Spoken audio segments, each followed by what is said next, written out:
Hello dear students, in today's video we are going to start our next concept, that is electric cell.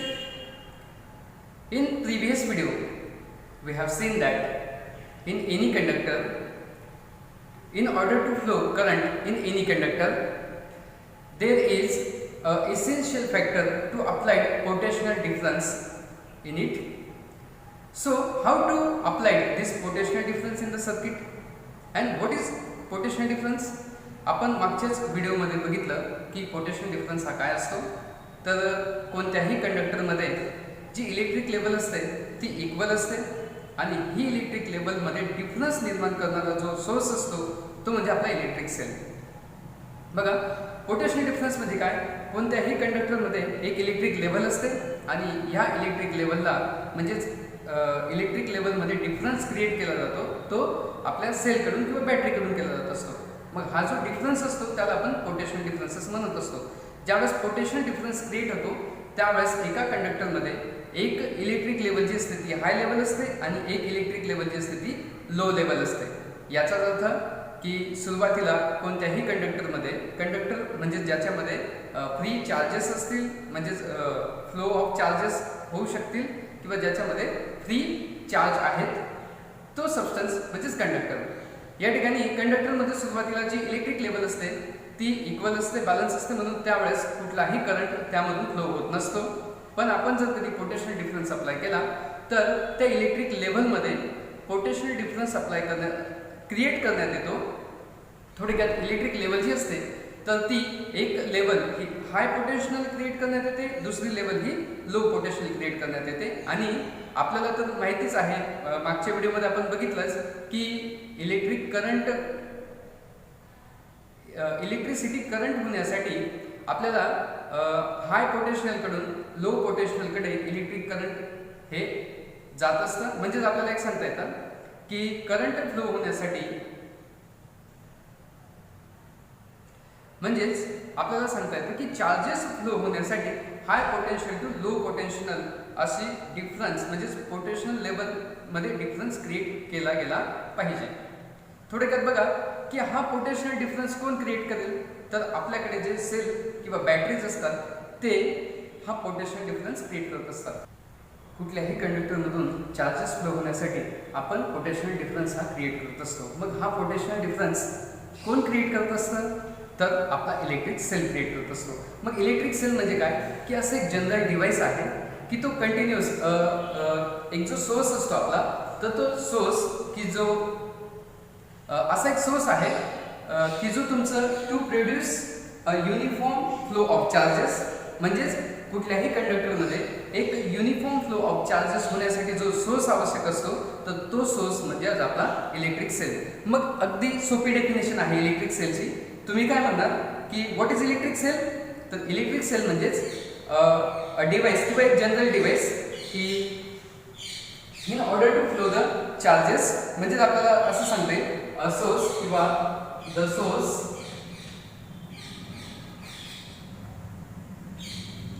To produce uniform flow of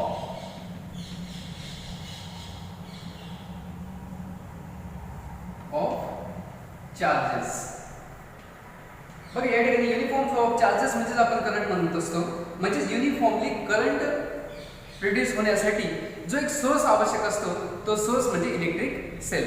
मग हे जे electric sale असतात हे अगदी साधं device आहे की जे तुम्ही तुमच्या गिझरमध्ये, तुमच्या बॅटरीमध्ये किंवा आपल्या रिमोटमध्ये किंवा आपल्या टॉर्चमध्ये आपण ते वापरत असतो. ते साधं जनरल डिव्हाइस म्हणजेच इलेक्ट्रिक सेल हे आपल्याला बाजारामध्ये अवेलेबल दिसून येत असतं. म्हणजेच आपल्याला या ठिकाणी इलेक्ट्रिक सेल म्हणजे नेमकं काय? तर electric cell source to produce uniform flow of charges into the particular conductor किंवा एखाद्या इलेक्ट्रिक सर्किटमध्ये की जो तुमचा एक uniform flow of charges maintain करेल त्याला आपण म्हणत असतो. आणि various types of electric cells are available in market and these cells are use in various devices like, म्हणजेच आपण असं म्हणू शकतो की हे जे काही डिव्हाइस आहेत यांची रेंज अगदी आपलं मनगटी घड्याळ म्हणजे रिस्ट वॉचेस टू सबमरीन पर्यंत आपण यूज करत असतो. मग या डिव्हाइसचं नेमकं फंक्शन काय असेल बघा, तर याचं फंक्शन दोनच फंक्शन आपल्याला सांगता येतील. की याचं एक काम आहे की पोटेन्शियल डिफरन्स मेंटेन करणं, म्हणजेच हाय लेवल पोटेन्शियल आणि लो लेवल पोटेन्शियल म्हणजे जशी पोटेन्शियल डिफरन्स क्रिएट करणं आणि करंट हा जो फ्लो होतो तो always flow from positive terminal to negative terminal आणि electrons move from negative terminal to positive terminal. So that electric सेलचे दोन फंक्शन्स आपल्याला सांगता येतात की म्हणजे कॉन्स्टंटली एक पोटेन्शियल डिफरन्स मेंटेन करून ठेवायचा आहे आणि दुसरं की constant flow of current maintain करून ठेवायचा आहे. म्हणजेच आपल्याला या ठिकाणी सांगता येईल की इलेक्ट्रिक सेलचे कोणते दोन फंक्शन्स आहेत. तर बघा हा जो टॉपिक आहे हा आपण बघणार आहोत की इलेक्ट्रिक सेल म्हणजे काय आणि त्याचे फंक्शन्स म्हणजे काय आणि त्याचे टाइप्स, या तीन मुद्द्यांमध्ये आपण इलेक्ट्रिक सेल अभ्यासत आहोत. मग पुढचं येतं की याचं फंक्शन काय असेल. बघा फंक्शन ऑफ इलेक्ट्रिक सेल, तर फंक्शन सांगता येतं आपल्याला की काय फंक्शन आहे इलेक्ट्रिक सेलचं की maintain potential difference in a conductor, म्हणजेच टू मेंटेन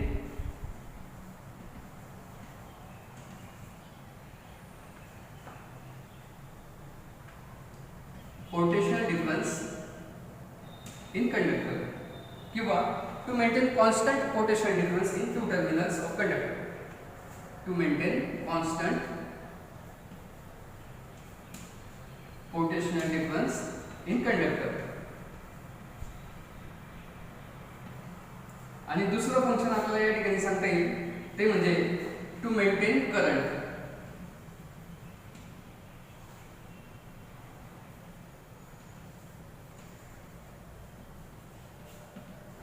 बघा असं एक जनरल डिव्हाइस इलेक्ट्रिक सेल म्हणजेच की तो आपल्याला एक सोर्स अप्लाय करणार आहे, म्हणजेच सोर्स प्रोव्हाइड करणार आहे कशासाठी, तर to flow of uniform charges, म्हणजेच युनिफॉर्म करंट फ्लो होण्यासाठी जो सोर्स अप्लाय होणार आहे तो म्हणजे आपला इलेक्ट्रिक सेल. आणि इलेक्ट्रिक सेलचे दोन फंक्शन आपल्याला सांगता येतील, to maintain the constant potential difference in particular conductor किंवा मग इलेक्ट्रिक सर्किट. त्याच्यानंतर दुसरं सांगता येतं की to maintain the flow of current, म्हणजेच करंटला मेंटेन करून ठेवण्याचं काम सुद्धा आपला इलेक्ट्रिक सेल करत असतो. आणि हा जो इलेक्ट्रिक सेल आहे हा बाजारात आपल्याला सहज उपलब्ध होत असतो. मग याचे काही डिफरंट टाईप्स आहेत आणि आपण परिचयाचेच आहोत की जसं तुम्ही सोलार सेल किंवा तुमचा लीड ॲसिड सेल आहे, त्याच्यानंतर मग ड्राय सेल आहे. ड्राय सेल आपल्याला 2-3 प्रकारचे अवेलेबल असतात. आता आपण ड्राय सेल बघणारच आहोत की नेमकं ड्राय सेल कोणता आहे. आज फळ्यावरची जी डायग्राम आपण काढलेली आहे ती आपली ड्राय सेलची डायग्राम आहे.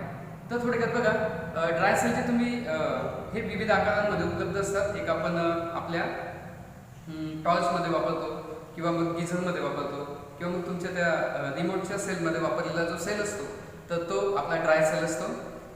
म्हणजेच आपल्याला एक सांगता येतं की इलेक्ट्रिक सेल हे 3-4 आकारांमध्ये अवेलेबल असतात किंवा याचे 3-4 टाईप आपल्याला सांगता येतात. आणि ते टाईप्समध्ये कोणते, तर पहिल्या टाईप याच्यात सांगता येईल बघा टाईप्स. एक आहे ड्राय सेल, तुमचा परिचयाचा आहे सोलार सेल, नंतर आणखी लीड ॲसिड सेल, नंतर nickel cadmium cell. So these are different types of cells. मग याच्यापैकी आपण आज पहिला टाइप बघूयात तो म्हणजे ड्राय सेल. फक्त इलेक्ट्रिक सेल ही कन्सेप्ट लक्षात ठेवत असताना एकच लक्षात घ्या की कोणत्याही कंडक्टरमध्ये करंट प्रोड्यूस होण्यासाठी आपल्याला पोटेन्शियल डिफरन्स असावा लागतो आणि हा पोटेन्शियल डिफरन्स जो आहे तो मेंटेन करण्याचं काम किंवा तो त्याच्यामध्ये पोटेन्शियल डिफरन्स आणण्यासाठी एक जो सोर्स असतो की to produce uniform flow of charges, असे एक जनरल डिव्हाइस आहे की जे तुम्हाला युनिफॉर्म चार्जेस फ्लो होण्यासाठी मदत करेल. असं एक जनरल डिव्हाइस त्याला आपण इलेक्ट्रिक सेल म्हणायचं. आणि मग इलेक्ट्रिक सेलचे फंक्शन्स काय असतील, to maintain constant potential difference in conductor आणि टू मेंटेन द करंट. मग याचे टाईप आहेत dry cell, solar cell, lead acid cell, nickel cadmium cell आणि आणखी इतर प्रकार आपल्याला सांगता येतील. त्याच्यापैकी आपण पहिला प्रकार बघूयात. बघा ड्राय सेल. बाजूची जी आकृती तुम्हाला काढून दिलेली आहे ती नेमकी आपली ड्राय सेलची आहे. बघा ड्राय सेल म्हणजे नेमकं काय, तर आपण नेहमी आपल्या रिमोटमध्ये बघणारा लहान आकाराचा, मोठ्या आकाराचा, काही रिमोटमध्ये छोटे असतात, काही रिमोटमध्ये म्हणजे ज्याला आपण पेन्सिल सेल म्हणतो, घड्याळांमध्ये सुद्धा आपण हे वापरत असतो. तर ड्राय सेल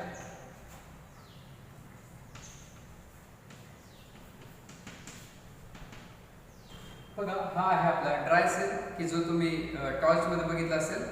बघा कधी कधी गमतीने आपला जो रिकामा झालेला किंवा संपलेला जो ड्राय सेल असतो तर तुम्ही खेळताना कधी त्याला उघडलं असेल किंवा एक प्रयत्न करून बघा की जो काही यूज झालेला ड्राय सेल आहे की आता आपल्याला काही कामाचा नाही तर त्याचं एक कन्स्ट्रक्शन्स आपण समजून घेऊ की ड्राय सेल नेमका कसा बनलेला असतो. बघा सुरुवातीला एक लक्षात घ्या की ड्राय सेलचं हे जे काही बाहेरचं प्रोटेक्टिव्ह कव्हर असतं ते जर कधी आपण काढलं की जे कागदाचं असतं किंवा प्लास्टिकचं असेल असं तर म्हणजेच कंपनीचे ॲड वगैरे असलेलं ते कव्हर ते जरी काढलं तर आपल्याला एक मेटलचं कव्हर दिसतं आणि ते असतं आपलं झिंक कव्हर. म्हणजेच बाहेरचं पहिलं जे कव्हर आपल्याला दिसून येईल तर ते म्हणजेच झिंकचं कव्हर असतं. म्हणजे समजा हा जो सेल आहे हा आपण उलगडला तर आपल्याला पहिलं जे कव्हर लागतं ते झिंकचं कव्हर असतं. त्याच्यानंतर काय होतं की याच्यामध्ये काही केमिकल भरलेले असतात आणि ड्यू टू दिस केमिकल्स या केमिकलच्या रिएक्शन्समुळे या ठिकाणी चार्जेस प्रोड्यूस होत असतात. मग बघा हे जे काही केमिकल्स आहेत तर हे केमिकल्स त्या झिंकला अटॅच होऊ नयेत म्हणून या ठिकाणी एक मेम्ब्रेन असतं. म्हणजे समजा की हे झिंक लेअर आहे आणि या झिंक लेअरला असा एक पातळ मेम्ब्रेन येतो. तो पातळ मेम्ब्रेन फक्त एकच काम करत असतो की हे जे काही केमिकल्स आहेत तर या केमिकलचा त्या झिंक लेअरशी कॉन्टॅक्ट होऊ नये यासाठी हा मेम्ब्रेन असतो. म्हणजेच सुरुवातीला ड्राय सेलमध्ये आपल्याला येथे एक झिंक कव्हर येतं. झिंक कव्हर नंतर एक मेम्ब्रेन येतो की तो मेम्ब्रेन या केमिकल्सला आणि झिंकला सेपरेट करत असतो. त्याच्यानंतर मग मधलं जे केमिकल आहे ते म्हणजे इलेक्ट्रोलाइट. या ठिकाणी एक पल्प असतो, एक पातळ असा सेमी सॉलिड पदार्थ असतो त्याला आपण म्हणतो असतो इलेक्ट्रोलाइट. आणि इलेक्ट्रोलाइट हा काय आहे तर दोन केमिकलचं एक मिक्सचर आहे ते म्हणजे झिंक क्लोराइड आणि अमोनियम क्लोराइड. अमोनियम क्लोराइड आणि झिंक क्लोराइड यांचा एक जो पल्प असतो तो आपल्याला तिसऱ्या ठिकाणी म्हणजे तिसरा जो पार्ट आहे तर तो म्हणजेच इलेक्ट्रोलाइटचा आणि तो झिंक क्लोराइड आणि अमोनियम क्लोराइडचा असतो. आणि त्याच्यानंतर आतमध्ये मॅंगनीज ऑक्साईड असतं. मॅंगनीज ऑक्साईड मग तुम्ही व्यवस्थितपणे हे क्रम लक्षात ठेवायचे आहेत की ड्राय सेलचं कन्स्ट्रक्शन कसं आहे. तर आपण जर तरी आपलं एक प्रोटेक्टिव्ह लेअर काढलं की त्याच्यानंतरचा जो आवरण तुम्हाला दिसून येईल तो म्हणजे तुमचा झिंक कव्हर असेल. झिंक कव्हर नंतर मध्ये एक मेम्ब्रेन असतो की जो तुमचं इलेक्ट्रोलाइटला आणि झिंक लेअरला कॉन्टॅक्टमध्ये येऊ देत नाही. थोडक्यात मेम्ब्रेन नंतर इलेक्ट्रोलाइट असतो. इलेक्ट्रोलाइट म्हणजे झिंक क्लोराइड आणि अमोनियम क्लोराइड असतो आणि त्याच्यानंतर या पल्पच्या मध्ये आतल्या मध्ये असतो मॅंगनीज ऑक्साईड. आणि जो कोर आहे एकदम मधला भाग आहे तो आपला कार्बनचा हा ग्राफाइट रॉड असतो. म्हणजेच कार्बन पासून बनलेला हा ग्राफाइट रॉड आणि तोच या बॅटरीचा पॉझिटिव्ह टर्मिनल असतो.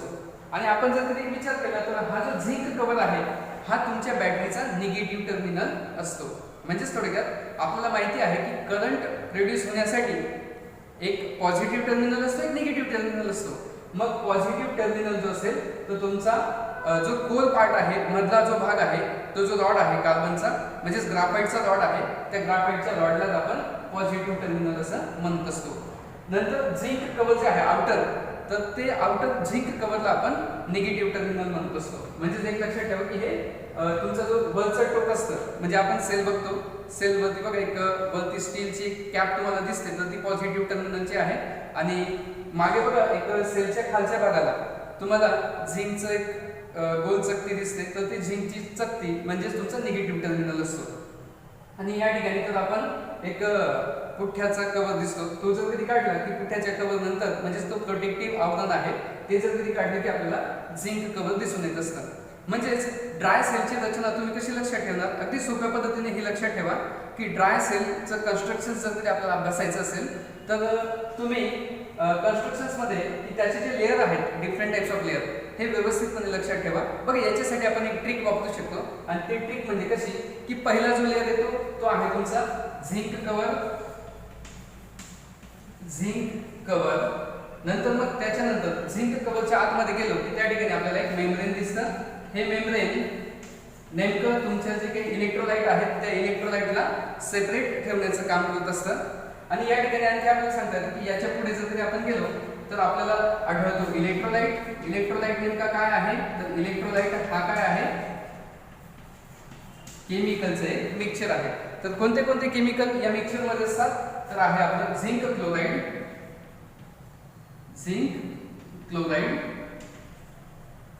आणि अमोनियम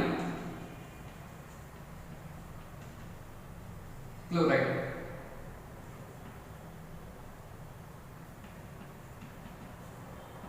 बघा मित्रांनो, या ठिकाणी पहिले झिंक कव्हर मेम्ब्रेन की जे या इलेक्ट्रोलाइटला झिंक कव्हरशी अटॅच होऊ देणार नाही, आणि इलेक्ट्रोलाइट नंतर असतो पुढचा जो भाग आहे तो म्हणजे पुढचं जे केमिकल आहे ते म्हणजे तुमचं manganese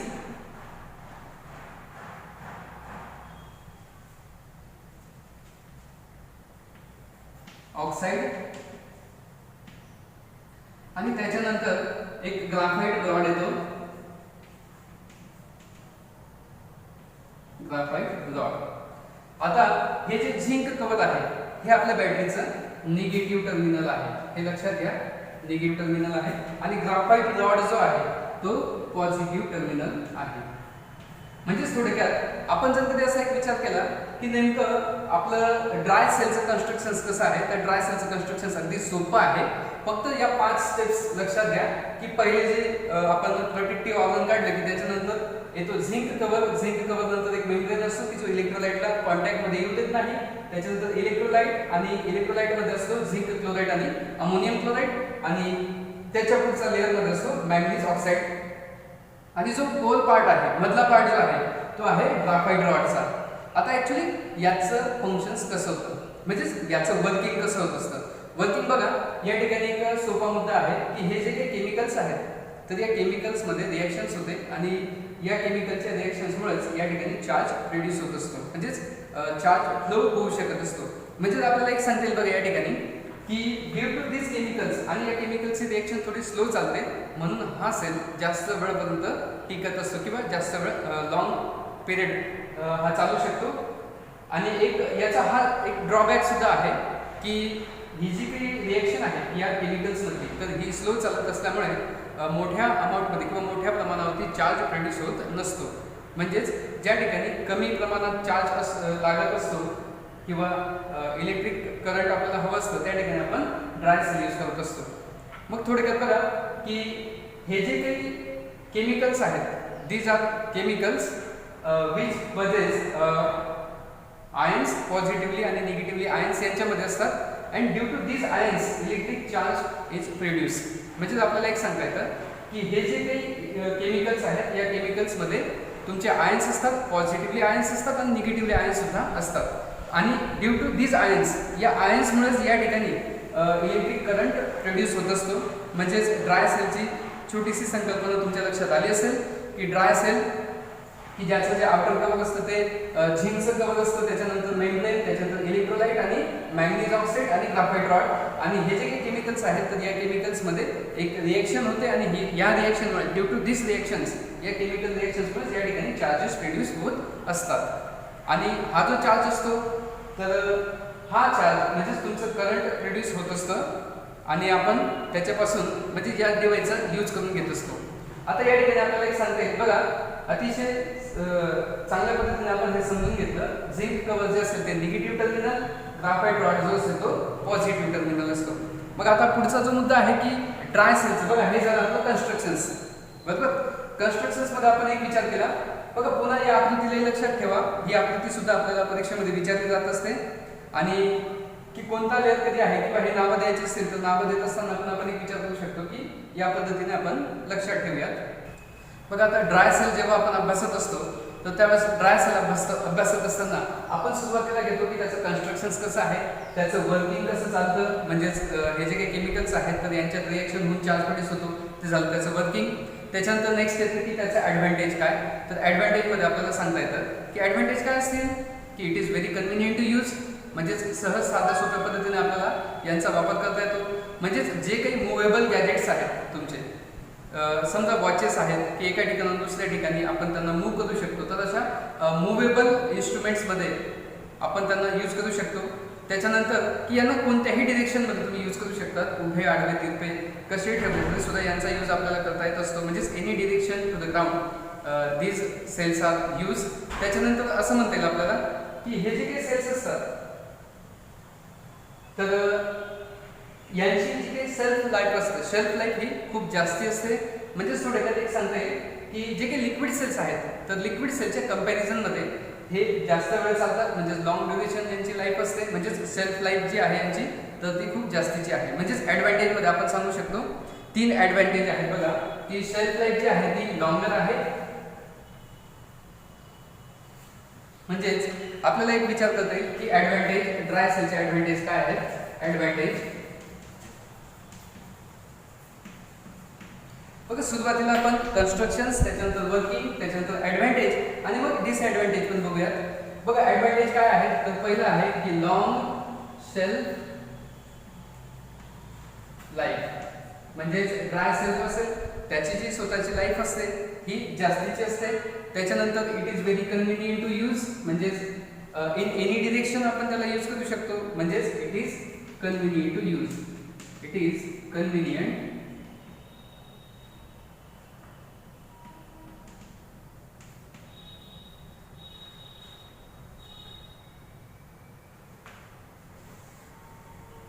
it is very convenient to use.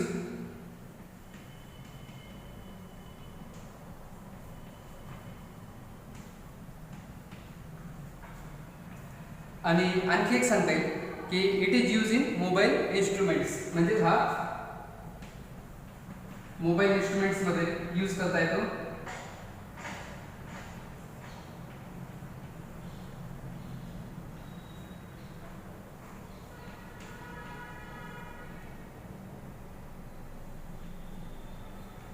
आता डिसएडवांटेज काय असतील,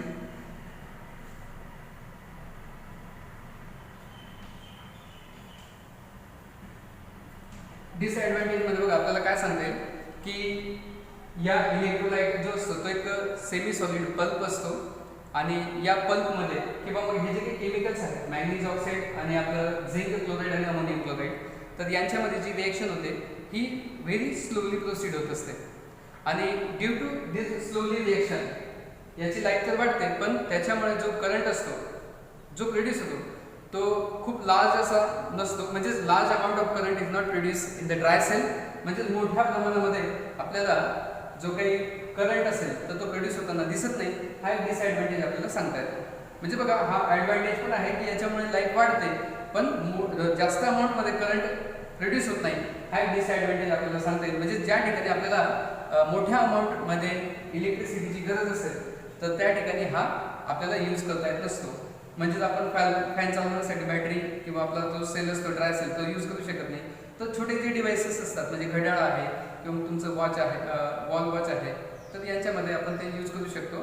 तर थोडक्यात एक लक्षात घ्या की याचा डिसएडवांटेज काय असेल की it is not produce large amount of current. It is not produce large amount of किंवा लार्ज अमाऊंट करंट.